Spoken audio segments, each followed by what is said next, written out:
महंगाई दर चुनाव के बाद मुझे नहीं पता महंगाई बढ़ेगी कि नहीं, पर मुझे ये पूरा विश्वास है कि जो जनता त्रस्त है महंगाई से, जो जनता त्रस्त है बेरोजगारी से, वो खाली जुमलों से काम नहीं चलाएगी अब, और वो सरकार को सबक जरूर सिखाएगी। ये जो आंकड़े हमने आपके सामने रखे हैं वो सरकार के आंकड़े हैं। आज जो मैन्युफैक्चरिंग और सर्विसेज में नौकरी कम हो रही है और लोग खेतीहर मजदूरी करने को विवश हैं, वो जरूर अपने वोट से इसका जवाब देंगे। तो मुझे नहीं पता कम होगी या ज्यादा होगी।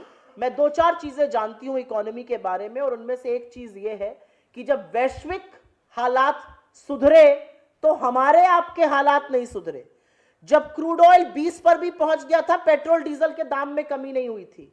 40% कम हो गए क्रूड ऑयल के प्राइसेस पिछले एक साल में। क्या आपका पेट्रोल डीजल का दाम कम हुआ है? क्या आपका एलपीजी सिलेंडर का दाम घटाया गया है? सवाल इस बात का है। सवाल इस बात का है कि सरकार निर्लज्जता से भले कहे कि बेरोजगारी नहीं है। अगर बेरोजगारी नहीं है तो 15.5 करोड़ ये लोग कौन है जो मनरेगा में मजदूरी करने को विवश है? सरकार को क्यों 26,000 करोड़ रुपए इस वित्तीय वर्ष में एक्स्ट्रा खर्चा करना पड़ा? 60,000 करोड़ बजट था, खर्चा करना पड़ा 86,000 करोड़। और अभी तो सिर्फ रिवाइज्ड आंकड़े बता रही हूं, एक्चुअल्स नहीं, एक्चुअल्स इससे ज्यादा होगा। पहले इस पे पूछ लें अर्थव्यवस्था पर। मुझे लगता है सरकार का कच्चा चिट्ठा जानना और सुनना जरूरी है। किस तरह से बिना पलक झपकाए झूठ बोलती है ये सरकार, किस तरह से जुमलों में लोगों को फंसाती है, और पिछले 10 सालों से जो जुमला नॉमिक्स का नतीजा है, आज हम इस कगार पे पहुंच गए कि जो इन्वेस्टमेंट डेस्टिनेशन हम हुआ करते थे उसमें भी हम लगातार डिप हो रहे हैं। हमारे यहाँ प्राइवेट इन्वेस्टमेंट नहीं हो रहा है, उपभोग डिप हो रहा है। ये चिंता के विषय, इस पर बात करनी चाहिए। कोई और सवाल अगर इसका ना हो तो फिर मैं बाकी सवाल लूंगी।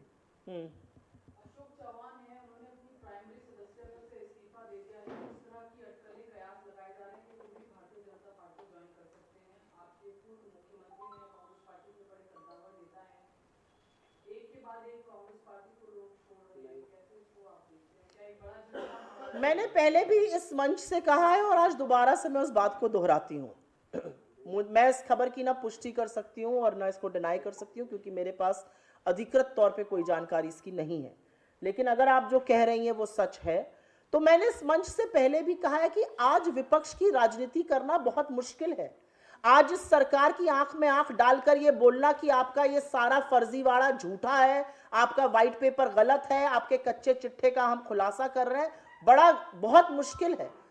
किसी के ऊपर एजेंसी का प्रेशर बनता है, किसी के ऊपर कोई प्रलोभन होता है, किसी के ऊपर अन्य तरह का प्रेशर बनाया जाता है। आप जितने लोगों ने पिछले कुछ दिनों में छोड़ा है उन सबके ईडी के केसेस देख लीजिए, तो मुझे लगता है पिक्चर अपने आप बहुत साफ हो जाएगी। आज की तारीख में विपक्ष की राजनीति करना, आज की तारीख में विपक्ष की राजनीति मुस्तैदी से करना बहुत मुश्किल है। और वही कर सकता है जिसके अंदर कलेजा है, जिसके अंदर मादा है, जिसके अंदर शिद्दत है लड़ने की। जो सरकार से कहता है डाल दो जेल में, लेकिन तुम्हारी खिलाफत तो करूंगा और सच के लिए खड़ा रहूंगा। और मुझे ऐसा लगता है ये काम बखूबी से राहुल गांधी जी कर रहे हैं, जो सच के साथ खड़े हैं, जो मुस्तैदी से पुरजोर तरीके से ये लड़ाई लड़ सकते हैं, वो उनके साथ रहेंगे। अन्यथा जो जाएगा उसके ऊपर कोई ना कोई प्रेशर जरूर रहा होगा।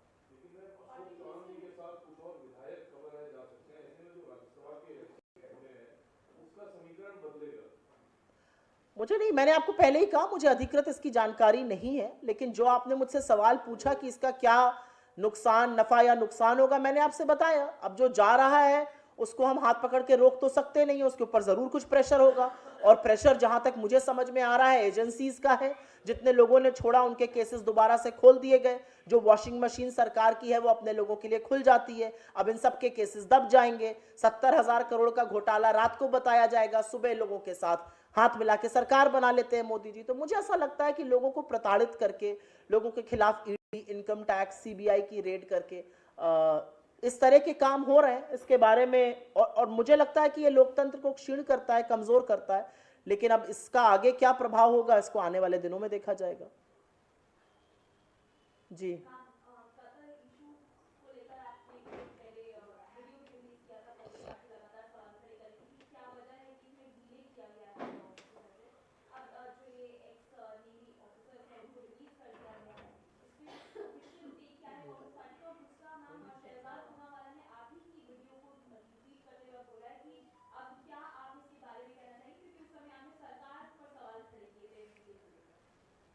जिन 8 लोगों को आज रिलीज किया गया है वो कभी जेल जाने ही नहीं चाहिए थे।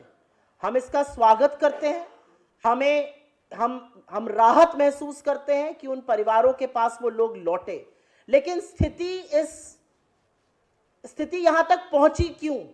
उनके परिवारों को नहीं पता था, देश को नहीं पता था कि उनके खिलाफ क्या मुकदमा चल रहा है। उनके परिवारों ने सार्वजनिक रूप से यह कहा था कि उनको इसके बारे में नहीं पता था। तो मुझे ऐसा लगता है स्थिति इतनी गंभीर पहुंची क्यों? उनको मौत की सजा तक यह स्थिति पहुंची क्यों? सवाल इस बात का है। कतर के साथ हम 50 वर्ष के लोकतांत्रिक रिलेशंस, बायलैटरल रिलेशंस की एनिवर्सरी मना रहे हैं, और हमारे लोगों को क्यों इस हद तक ये बात क्यों पहुंची जहां पर ऐसा करना पड़ा? मुझे ऐसा लगता है, मैं बहुत शुक्रगुजार हूं कि हमने इस मंच से इस बात को उठाया, सोती हुई सरकार को जगाया, क्योंकि सरकार में हमारे सांसदों ने भी सरकार को जगाने की चेष्टा की थी सदन में, तब सरकार ने इसकी अनदेखी करी थी। अगर सरकार ने समय रहते कार्रवाई की होती तो ये जो 2-3 महीने असमंजस के थे, जहां पर उनको मौत की सजा सुनाई गई, जहां पर हमको ज्यादा कूटनीति करनी पड़ी, उनको वापस लाना पड़ा, हर बार आप विफल होंगे और फिर अगर कोई सोल्यूशन निकल आएगा तो आपकी जीत होगी। मुझे बहुत खुशी है कि मैं उस पार्टी का हिस्सा हूं जिसने इस मुद्दे को मुस्तैदी से उठाया, और मुझे बहुत खुशी इस बात की है कि मैंने इस मुद्दे को उठाया और आगे भी उठाते रहेंगे। इस सोती हुई निकम्मी सरकार को जगाने का काम हम करेंगे, क्योंकि हम प्रतिबद्ध हैं इस देश के लोगों के लिए।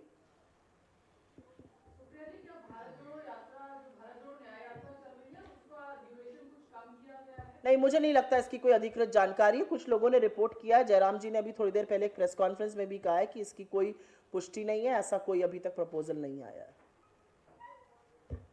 और कोई सवाल? जी जी हाँ।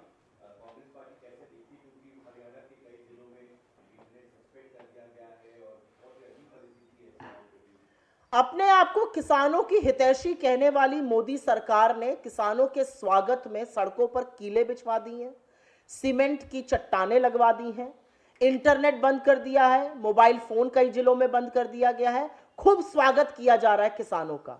और इन किसानों का कसूर क्या है? ये अपनी सरकार से बात करना चाहते हैं। ये सरकार से पूछना चाहते हैं कि जिस एमएसपी का फर्जी वादा किया था उसका हुआ क्या। ये पूछना चाहते हैं कि अभी भी एनएसए के अंतर्गत हमारे खिलाफ मुकदमे क्यों चल रहे हैं। ये पूछना चाहते हैं कि जो आय दुगनी करने की बात थी उसका क्या कर रहे हैं। इन किसानों को इंसाफ देने के बजाय सरकार ने इन किसानों के खिलाफ एक षड्यंत्र रचा है। ये वही सरकार है जिसने इस देश के अन्नदाताओं को मवाली, गुंडा, नक्सलवादी, आतंकवादी कहा था, और आज भी उनके साथ वही सलूक हो रहा है। देश के अन्नदाता 13 फरवरी को दिल्ली आना चाहते हैं। क्यों दिल्ली की किलाबंदी की जा रही है? क्या दिल्ली सिर्फ दिल्ली में बैठे हुए हुक्मरानों का है? क्या दिल्ली देश का अन्नदाता नहीं आ सकता है? और क्या उसके रास्ते में कीले बिछाकर सरकार ने यह सिद्ध नहीं किया है कि यह सरकार एंटी फार्मर, कृषि के विरुद्ध है, किसानों के विरुद्ध है? उन किसानों से जिनसे आपने डीजल की कीमतें वसूल करी, जिसके ऊपर आपने जीएसटी लगाया, जिसके ऊपर आपने एनएसए के तहत मुकदमे लगाए, और आज जब वो कहते हैं कि बात कीजिए हमसे, एमएसपी का झूठा वादा आपने किया, आपने कहा एमएसपी की कमेटी बन रही है, कहां है वो कमेटी? क्या किया उस कमेटी ने? कहां है उसका डिसीजन? 750 किसानों की शहादत से जिस सरकार के हाथ खून से रंगे हैं, आज सरकार फिर उन किसानों के साथ वही षड्यंत्र रच रही है।